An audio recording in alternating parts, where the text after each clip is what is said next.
بسم الله الرحمن الرحيم نحمده ونستعينه ونستغفره ونعوذ بالله من شرور أنفسنا ومن سيئات أعمالنا من يهده الله فلا مضل له ومن يضلله فلا هادي له ونشهد أن لا إله إلا الله وحده لا شريك له ونشهد أن سيدنا ومولانا محمدا عبده ورسوله أما بعد أعوذ بالله من الشيطان الرجيم بسم الله الرحمن الرحيم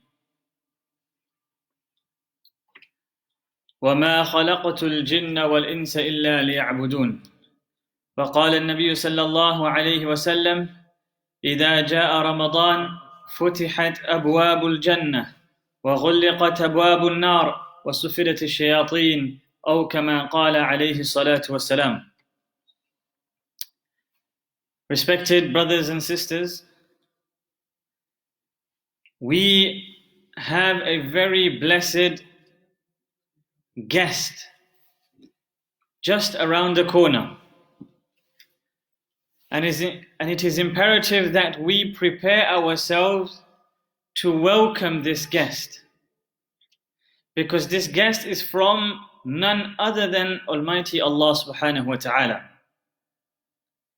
Now, when it comes to Ramadan, there's many aspects of Ramadan that we can talk about. And we can look at Ramadan from different perspectives. But for today, I want to ask one question. Is this Ramadan, this month of Ramadan, is it a cultural affair or is it a spiritual affair? Once again, is it a cultural affair or is it a spiritual affair? Now, what I mean by cultural affair is that from young age, we were born in a Muslim household. When it came to Ramadan, we saw our parents, our elder siblings, they were fasting, they would change their behavior. Some will put a topi on their head, some will put scarves on their head, some will put away their TV and the other devices. Special dishes are prepared. And from young age, we know that Ramadan is coming and these things happen. These dishes are cooked. And because everybody else is fasting, we too join in and fast. People also go to the Masjid, so we also go and attend the Masjid. And like this, year after year, this same custom continues. But the moment Ramadan ends, we go back to usual life. So this is what you call a cultural affair. That within us, culturally, we know that when Ramadan comes, these are the things that need to be done. And if I don't do this and follow everybody else, then it may be unacceptable in the eyes of people. So we go along and we do all of these things. When we come to the spiritual aspect of Ramadan, how much focus do we actually give to it? Because we know that Allah Ta'ala has made us of two components. Allah Subhanahu wa Ta'ala has made us of body and soul. The body being the component which is made of wet clay or soil. Allah Ta'ala says, وَلَقَدْ خَلَقَنَا الْإِنسَانَ مِنْ سُلَالَةٍ مِنْ طِينٍ. That He has created us, we have created mankind from wet clay. As for the second component, Allah Subhanahu wa Ta'ala says, يَسْأَلُونَكَ عَنِ الرُّوحِ قُلِ الرُّوحُ مِنْ أَمْرِ رَبِّي. The second component, which is the soul, it is divine and it is directly from the command of Allah Subhanahu wa Ta'ala. So this body is that component which we can see, which we can feel, and which will perish, decay, and become nothing. Whereas the second component, the soul, the ruh, is that component which will continue, which is permanent, that once this soul is taken out of this body, it continues its journey. And the soul is what becomes the primary recipients of reward and punishment. That is why as soon as the soul is taken out of a body, this body loses every value that it had, to the extent any possession that this body held, it no longer possesses it. It does not even possess its own name once the ruh departs. So we understand that the soul and the ruh is the primary focus, or should be our primary focus. Now, across the year, 11 months have passed. We should ask ourselves, what state is our soul in? We know that our body, if it is deprived of its nutrition, if it is deprived of its food and drink, then what state will you see this body in? We may have seen many pictures of people starving because of a lack of food supplies and other nutritional items. We can see that their bones are protruding, rib cage is coming out, the skull, there's nothing of the head but the skull, and just all skin and bones. And looking at that sight, we feel pity for such a body, for such a person. But if we were to give our soul an image, having been deprived of its nutrients and nourishment for 11 months, how do you think it will look like? So it is in order for us to revitalize, re-energize, and nourish our soul that Allah subhanahu wa ta'ala brings about this season of Ramadan, this month of Ramadan. And it is in this month that Allah ta'ala wants us to shift our focus from our body to our soul.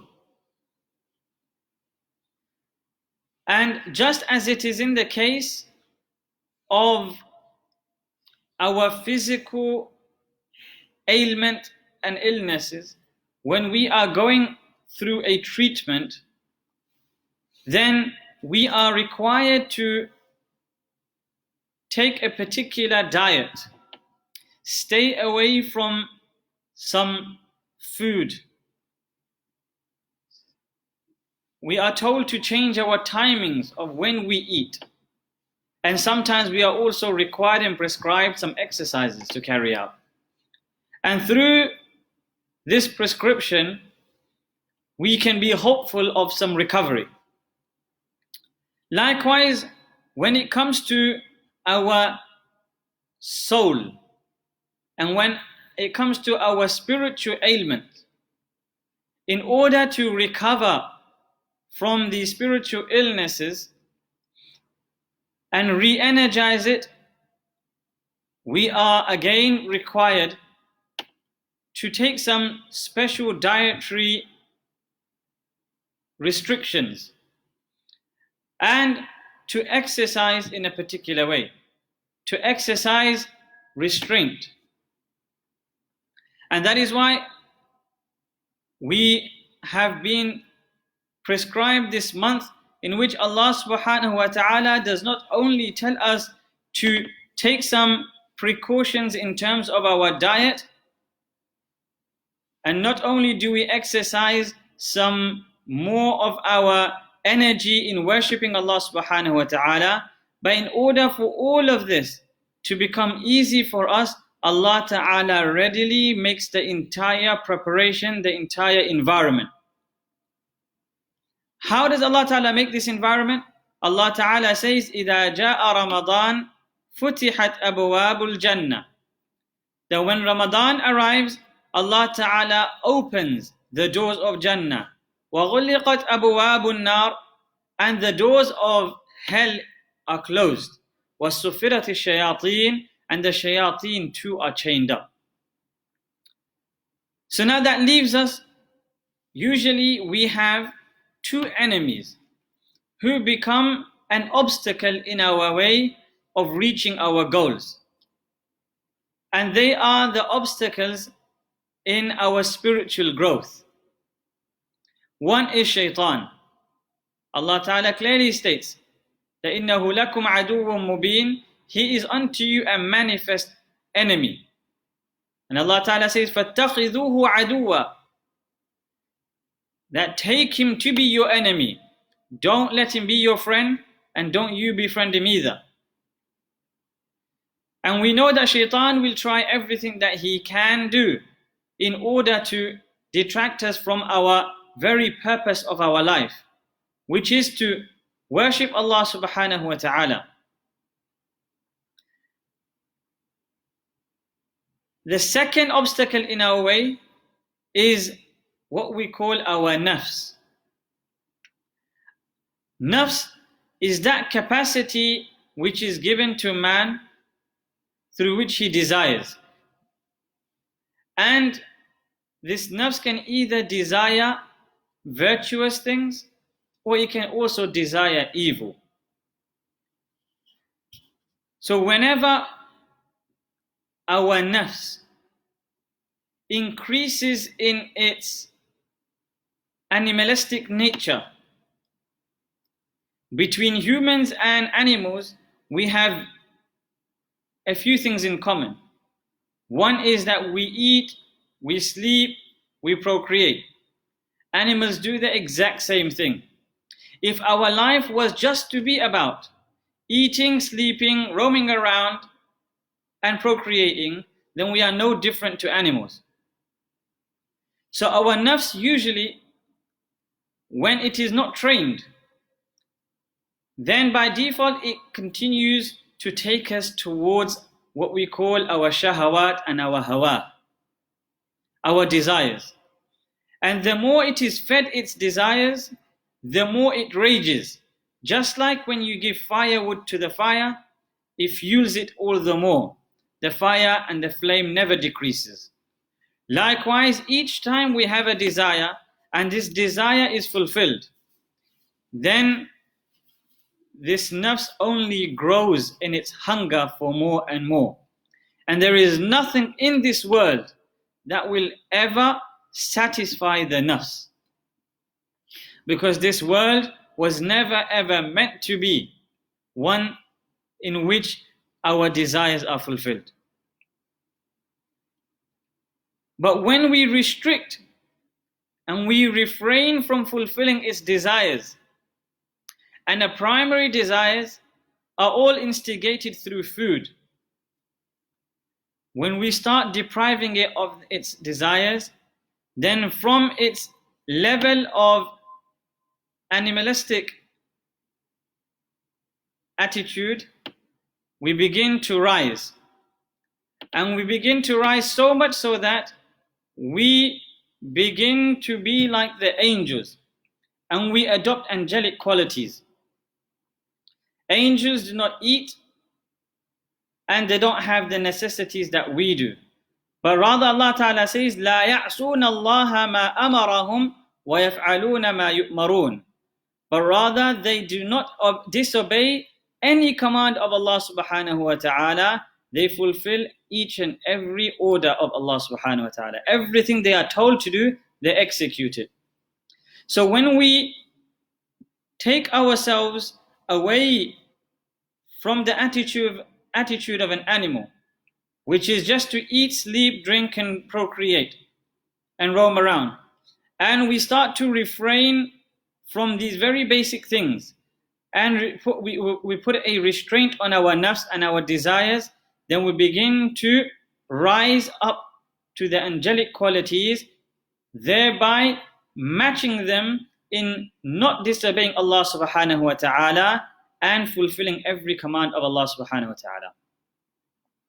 So this is one of the wisdoms of this month of Ramadan, in which we are prescribed such actions which actually work on our nafs. Now the nafs, Allah subhanahu wa ta'ala mentions in the Quran, وَأَمَّا مَنْ خَافَ مَقَامَ رَبِّهِ وَنَهَى النَّفْسَ عَنِ الْهَوَى فَإِنَّ الْجَنَّةَ هِيَ الْمَأْوَى. Nafs is that dangerous thing when it is not trained and tamed, that it will take you into Jahannam. Even more subtle it is in its work than shaitan, because shaitan only became Iblis and he became a shaitan when he failed to prostrate, when he was ordered to. Prior to him, who else was the devil? Who else could have misled the very Iblis? Because surely that thing must be very, very cunning. And that was shaitan and Iblis's own nafs. If that nafs is what took shaitan to where he is, then we can imagine when the shayateen are locked up in this month of Ramadan, this nafs is still with us. And that is why we need to take caution, and we need to have in our mind how this nafs plays and how we are to tame this nafs in this month. So Allah subhanahu wa ta'ala makes mention of nafs in the Quran. Inna nafsa la'ammaratun bisu.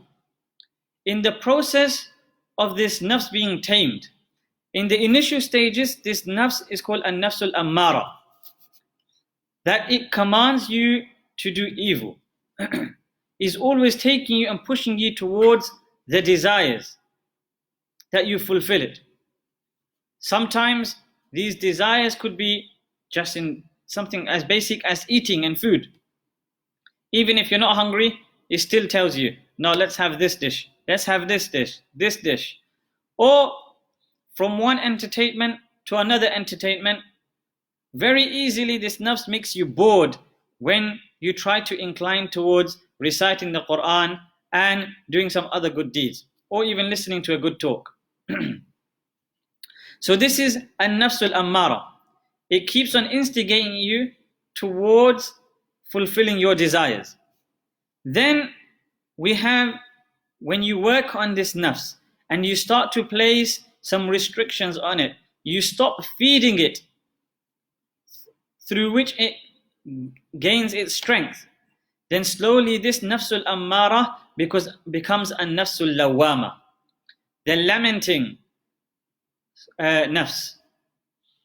So a nafsul lawama, when it is taken towards an evil, or when it is afflicted by an evil desire, then this an-nafsul lawama begins to regret and feel some sort of remorse. And then when you continue to work on this nafs, continue to tame it, continue to deprive it of the nourishment through which it gains its strength, and it begins to rage, then slowly but surely it becomes a nafsul mutma'inna, which is the satisfied nafs, the content nafs. And this is when our nafs and our desires become virtuous ones, whereby we want to do good and we are always pushed towards the good actions and towards Allah subhanahu wa ta'ala. Now, in order for us to progress through this development, we have to start from now, even before Ramadan. Let us not wait until Ramadan. We have to start mentally preparing and focusing on our soul. If we don't even have our soul in the forefront of our minds with Ramadan coming round, then most likely our focus will just be on some zahiri, some outward rituals which we will do just to tick off the box, and we won't even see a development within ourselves.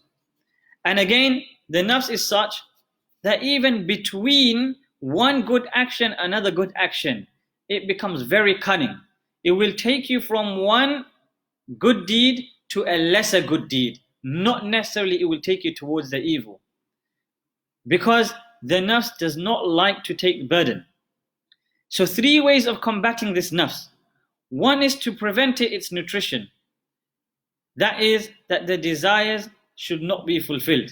So from now on, coming up to Ramadan, we should be actively cutting down on those things which actually feed the nafs. Otherwise, with Ramadan, or even when Ramadan has begun, our nafs will still be strong. So it is from now that we actively start to put a rein on it. Likewise, secondly, we have to impose on it some actions of worship. Now, nobody likes, or the nafs doesn't like, to be burdened with certain things.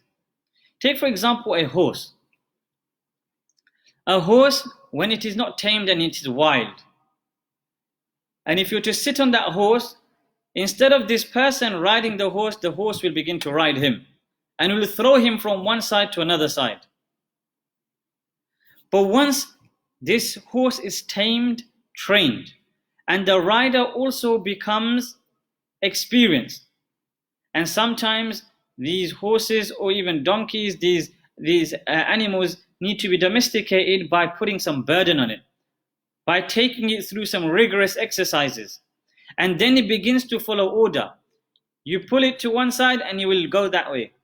You tell it to go right and it'll go that way. It comes to a point when this very same horse, which initially was wild and would throw the rider off, there comes to a point when this horse is summoned to go into the front lines of a battle. Then this horse will gallop, and before even the owner plunges into the front line, the horse will rather plunge its own life into the front line. Why? Because he understood the owner, and the owner took command of it. And that is when this horse begins to do each and everything that the owner wants it to do. Likewise, when we take control of our nafs, then despite initially it being rebellious, despite our nafs disliking so many things, but when we take control of it after putting it through some rigorous exercises, then our nafs will only desire the good. And whichever way we take it to fulfill this goodness or this act of virtue, our nafs will readily go towards it. So, secondly, after preventing it from its desires, number 2, we impose on it some sort of burden. What sort of burden is it? Those things which naturally the nafs doesn't like. For example, sitting there and reading a book on the deen, sitting and reciting some pages of the Quran, or getting up in the third portion of the night where our body, our nafs wants to rest, our nafs wants to sleep, our nafs doesn't want to get up and wash our face with water. But it is here where we put a foot on this nafs and we override the desires of this nafs and crush it, that it begins to weaken its demands. It begins to weaken the passions that it has, and slowly it starts to become tamed. And thirdly, we seek the aid of Allah subhanahu wa ta'ala. And we seek the help of Allah subhanahu wa ta'ala. Because Allah ta'ala, when He says, إِنَّ النَّفْسَ لَأَمَّارَةٌ بِالسُّوءِ إِلَّا مَا رَحِمَ رَبِّي, except for those for whom receive the mercy of Allah subhanahu wa ta'ala, they are saved from this nafs al-ammara, this nafs which continues to incite or take you and command you towards its evil.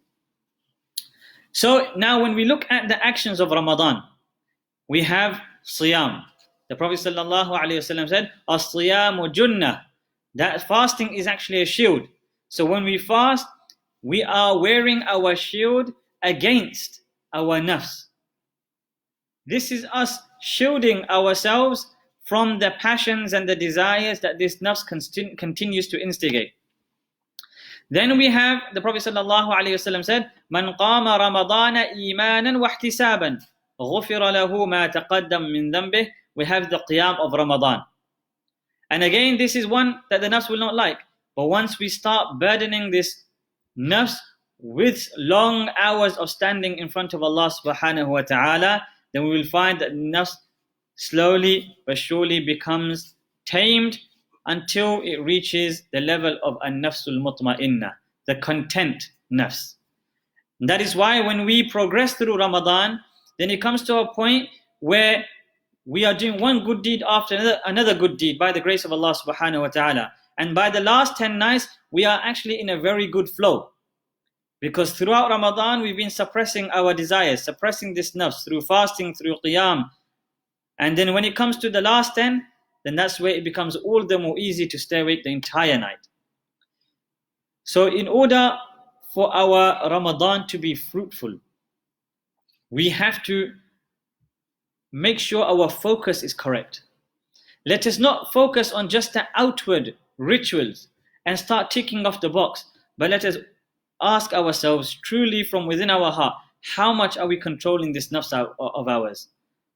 Are we just making new dishes after another dish, or fulfilling all our passions for iftar and the suhoor? Or are we really going to look past these rituals and see how much we actually get closer to Allah subhanahu wa ta'ala? So inshallah, if to begin with from this week until the next week, we make dua for this coming Ramadan, that Allah subhanahu wa ta'ala makes it the best Ramadan of ours, makes it one in which we are more closer to Allah subhanahu wa ta'ala than ever. We make dua to Allah ta'ala that we don't get overthrown by our nafs. We don't get killed off by our nafs. The one who gets killed by his enemy, then surely he's a martyr and a shaheed, he goes Jannah. But that person who's killed and overthrown by his nafs, he will not enter into Jannah. So we ask Allah Ta'ala to protect us from our own nafs. That's why from the du'as of Rasulullah sallallahu alaihi wasallam, he used to ask, Allahumma alhimni rushdi wa a'idhni min sharri nafsi. That, oh Allah, guide me towards the right. Alhimni rushdi, inspire me towards the right thing, and those things through which I will gain guidance. Wa a'idhni, and protect me from the evil of mine own nafs. So we should also recite this dua. Allahumma alhimni rushdi wa a'idhni min sharri nafsi. And inshallah, when we focus on our soul, our ruh, and we work on it, inshallah, at the time when our soul is to depart, then we can hope for the announcement to be, Ya ayyatuha an-nafsul mutma'innah, irji'i ila rabbiki radiyatan mardiyah, that, O contented soul, O contented nafs, that nafs which is satisfied, irji'i ila rabbik, return back to your Rabb in the state that you are radiyatan mardiyah, you are pleased and you are pleased with. فَدُخُلِي فِي عِبَادِي, enter into the group of my beloved servants. وَدُخُلِي جَنَّتِي, and enter into my Jannah. So may Allah subhanahu wa ta'ala give us the tawfiq. وآخر دعوانا الحمد لله رب العالمين.